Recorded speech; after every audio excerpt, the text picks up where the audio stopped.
بسم الله الرحمن الرحيم الحمد لله رب العالمين والصلاة والسلام على رسول الله صلى الله عليه وسلم السلام عليكم ورحمة الله وبركاته دمانتين ومدى لغيسانيسا صوماليدا مسلمكا سلامتا إسلامكا قاريانا صدريا waxaan idinku ducaynaynaa inuu ilaahay idin garab mariyo aafaadka caalamka ka dhacaya inuu idinka caafiyo oo idin garab mariyo ayaan idin baryaa insha allahu tacaala maanta waxaan rabaa kolley waddankeennii meelaha wuxuu marayaa maaragtay aad iyo aad xasaasi ah horta alxamdulilah rabbilcaalamiin nimanka hadda xamar jooga oo maaragtaanay hogaamiyaasha khayr allah siiye oo ka mid yahay madaxweynuhu oo ka mid yahay ra'iisul wasaaruhu waxaan horta ku mahadnaqayaa dhammaantood iyo xukuumaddoodaba iyo shacbi weynahaba inay xamar ka badbaadiyeen dagaalkii loo qalqaaliyey inay ka badbaadiyeen oo ayagu gacanta ka laabteen horay qolada kale ay diyaar ku soo noqotay yaana maaragtaanay xamar dhexdeedii oo malay ugu khatarsana ah marka ciidamadii soo dhigteen inay dowladdu faraha ka laabatay ayaa maartaasna keentay khayr allah siiye ninka la idhaahdo maxamed xuseen rooble oo ra'iisul wasaaraha ah si gaara ayaan ugu ammaanaynaa oo ugu mahadnaqaynaa inuu xamar ka badbaadiyey soomaalina ka badbaadiyey burbur kale taasi waa sidaas maanta way og tahay soomaalidu cidda soomaali halaag la doonaysa dhulkiisa inay iibisa rabta gumaysi cusub inay nageliso rabta waddanka bad iyo biriba inay iibiyaan raba iyo dadka waddanka u daneynaya ee raba inay xor ahaadaan soomaalina qabkeedii weyneed ay lahaan jirtay ay la soo noqoto ummad qoorteedu taagan tahay oon madaxeeda hoos loo loocin karin inay tahay ragna saasay ku dadaalayaan waad arkayseen maanta yaana alxamdulilah rabbilcaalamiin qaadkii etoobiya ka imanayey heshiiska markaa madaxweynaha soomaaliya martar farmaajo la saxeexay yaana maaragtaanay etoobiya waa laba arrimood oo cajiibaa ka soo baxay arrinta hore waxa weeye horta lacagtii doolarkeedii lanaga qaadi jiray ee tegi jirtay iyada oo doolar ah etoobiya kenya tegi jirtay oo maanta ganacsatada gacanta u galaysa oo kuwo kalluumaysta iyo kuwo kasii bacmushtareeya intuba ay maanta ay halkaa bacmushtarka xooggale gacanta ku dhigeen waa wax cajiibah oo diyaaradii qaadkeenaya etoobiya waaweynaa ay markaa qaadayaan kalluunkii oy maarata etoobiyaanka u geenayaan taasi waa mid tan labaad waa wax la yaabla oo yadnaan maqlay oon dhegaystay dadkii etoobiyaanka ahaa ee caasimadaha la geeyey kalluunka aad iyo aad bay ugu maarata baraareen aad iyo aad bay maarataanayana ugu raysteen waxay leeyihiin waan u baahnayn kalluunka soomaaliya aad baan ugu baahnayn markaa taasina waa wax soo kordhay waa suuq cajiiboo soo kordhay laakiin waxaan leeyahay haddii xamar maanta diyaaradihii qaadka keenayey ay kalluun ka daabulayaan ay geenayaan etoobiya dee waa inay hargeysana ka daabulaan oo kalluunka somalilan la soo saaro milixdeena la soo saaro oo markaa inaguna aan ku bedelnaa yaana maaragtaan qaladkaan cunayna sidii xoolaha iyo muxadaraadka kulli baan cunayno inaan ku bedelno oo maaragtay kalluunkeenna iyo milixdeenna iyo wixii kale naga iibsanayo oo etoobiya u baahan tahay inaan u geyno weeye waxaa la yaab leh inagu weli inaad baabuuro dollar ku raran yahay oo xitaa lacagta birta ah etoobiyaanka ina nimanka etoobiya aydan ogoleyn in markaa wajaa laga gudbinayo oo etoobiya la geynayo habeen walba dee ciddiisa ay igu beeninaysaana yaana maaragtaanay inaad dahiba filgadoonaya ha tiraahdo laakiin waxaa weeye waxaan u baahannahay saa imika maanta u yeelay madaxweynaha xamar joogaay inuu madaxweynaha jooga somalilandna saa yeelo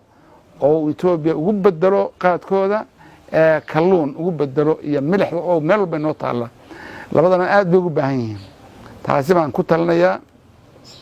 aadna ugu mahadsan yihiin maarata madaxda xamar joogtaay in horta wadadaa fureen cajiibka ah ee wax la isweydaarsanayo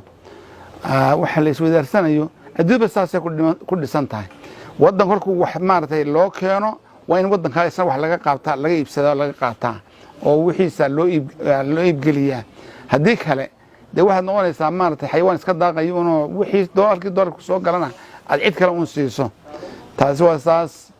waan ku boorinayaa Somaliland aan ku boorinayaa saas inay wana yeelaan oo lagu bedesho qaadkaas yaana maarataanay kalluunka Somaliland ay leedahay iyo milixdeeda iyo wixii la mid ah ta kale waxaan maarataanay rabaa maanta inaan ka hadlo kulli meel fiican bay marayaan hadda doorashooyinkii laga waday xamar iyo dadkii qasayba dib bay wada qoortooda u laabteen waayo aniga korkor waxay muuqatay meeshan gameka la ciyaaray inuu ahaa ninkan la yiraahdo madaxweynaha la yiraahdo Maxamed Cabdullaahi Farmaajo meesha laga saaray inay rabeen laakiin markii arrinta iska wareejay ku wareejay Maxamed Xuseen Rooble ra'iisul wasaaraha runtii nin walba keenadu dhigtay waa kuwa maanta maarataanay yani wax lagu dhow yahay in la qabto marka foodkana la qabto waxaan ilaahay ka baryayaa in ilaahay nabadgelyo ku gaarsiiyo nabadgelyana ugu dhameeyo ummadda Soomaaliyeed inay ay foodka ku gasho yaana maartay si nabadgelyo ah iyadoo kulli baan u diin sheegayo ninka baarlamaanka ee kulli maanta la soo dooraay ee oday soo saarayay nin la iibsaday inuu yahay buhaanaya kulli ninkii dad soo dooranayay isa soo sharaxayay ee dadku ay markaa kala dooranayeen ma noqonayaan sidaan damisan Soomaaliland kala ay sameysay in dadka la kala doorto xamarna saasay in la gaarsiiyo laakiin nasiib darro wali odayaal baa soo dooraya odaygaasna waa wankii la iib geynayay de ragga uu keenaya waa u iib geynaya lacagtii markaa waxay u qaataan iyo wax isaga la siiyo kii maartay markaa kaambeyn ku jiray ama mucaaradka ah ama muxaafadkaana waan buu lacagtoodii ku qasaya laakiin dad la iibiyay waa damiir la iibsaday naf kulli male wadana wadi maayaan aan waxaan ilaahay ka baryayaa in wadanka ilaahay gaarsiiyo dhamaantiiba inuu qof walba codkiisa intuu dhiibto cidda uu jecel yahayna doorto yaan ilaahay ka baryayaa taasina waa taas waxaan kale oo maanta ku darayaa dekada Barbaraad iyo dekada Boosaaso labadu way afduubeen anu xaqiiqa markaan eego waayo dadkii ummadii wadankan iska lahayd ee biyaha ilaahay siiyay badda siiyay yana maanta lacagta la daldalay ee Dubai loo dirayo ya waxa weeyaan way ka qatan yihiin waxa laga yaabaa dad qaar yiraahdaan dekad baa la dhisayaa dekada xoolena baan ku dhisana weeye wadamada maartay muslimka ee nasteexa ee xoolaha inoo quuraya ee walaalaheena inaan inoo dhisaan weeye cadawga ugu weyn maanta waa carabta khariijka la yiraahdo ee Soomaali in la waayo rabta Soomaali anu waxaan garanayaa anagu oo ilaa 60nadii ilaa 70nadii halkan iskuulada dhigan jirnay dugsiyada sare iyo kuwa dhexe iyo in la oran jiray Soomaaliya iyo Yemen iyo Suudaan midna looma ogolo batrool loo soo saaro sababtoo ah batroolka khaliijka ayaa markaa dhamaanaya oo ku gororaya wadamadaas waxaas ayaa dhigi jiray la sheegi jiray maanta waxkii la arkay Soomaaliya inay noqonayso dad jira oo dawlad jirta ayaa waxay xoog saareen masaaridu iyo dawladda khaliijka ee imaaraadka ugu horeeyaan iyo Sacuudigu in Soomaaliya halkii lagu cesho Kenya la adeegsanaya hadii la doono Djibouti baa la adeegsaday bariya dhaweyd marka waxa weeye in maarataanay dawladda Somaliland baan waliba gaar ahaan leeyahay iyo baarlamaanka cusub waa inay dekada dadka ilaahay soo celiyaan malaayiinta Dubai loo dirayana waa in lagu dhisaa warshadii Barbaraad ee sibirka oo la soo celiyaa warshadii sibirka oo sibirka noo soo saaraa oo wadooyinka Hargeysa ee wada godadka ah wada boorka ah laamiga laga dhigaa waxa weeye hantida ummaddu leedahay waa in ummaddu lahaataa sa u dhici kartaa boqolkiiba dhowr iyo 50 ama 60 waxa la maartay imaaraadka leh 20 ama 19 waxa la Ethiopia maxaa soo haray dadkii ma 20 baa soo hadhay marjoog mise wax ka yar marka waxaas wax maartay taasina dhaafi maysa intani jeebabkooda dhaafi maysa intaasina waa in wadanka xoolihiisa loo soo celiyaa dekadiisa loo soo celiyaa airportisa loo xafidaa dakhliga ka soo baxayana wax loogu qabtaa waa cidii ilaahay rumaysan baan u sheegayaa ee muslina ee iimaan leh yaan u sheegayaa ha ogaadaan mas'uuliyiintu laga bilaabo inanka ugu yaree maanta maartay meeyarka la yiraahdo ee degmo jooga ilaa iyo kuwa ugu waaweyn madaxweyne iyo baarlamaan iyo ra'iisul wasaarayaal ah yaana maartaanay yaa waxaan sheegayaa halka shilin ee qaladeed cuntaay inuu xaraan yahay waxa weeyaan qofku mishaar buu leeyahay mishaarkiisa waa inuu ka ekaadaa ummaddu sidaasay dawlad ku noqon karaysaa laakiin maxaa la isku leenayaa qabiilooyinkan isku wada kiciyey nin walba wuxuu rabaa inuu burcada meel geysto oo wax soo ururiyo ninka maanta meeyar ahaan lagu soo saarayo ee laga yaabo inay 100,000 ku baxdo maartay 50 ku baxdo soo haddana dadka in laga gooyo ma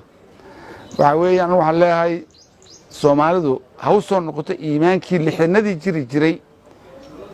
أو عبد الرزاق حاج حسين أو يري نينك ماشى شيرين لقى وايو نينك أنا هلا وايو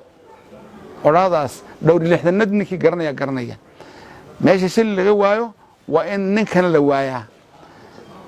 لكن ما أنت وحوي نينك حولها ومد عنني أما بوبني ده سياسة ما ننا ما ولا حول ولا قوة إلا بالله سومالي واحد الله هي dadnima di amal soo iftiimaysay u egtahay aan ku dadaalo dadnimada soo iftiimaysa aan ku dadaalo oo yeynaan dhabarka ka jabinin wabillahi tawfiiq wa sallallahu ala sayyidina muhammad wa ala alihi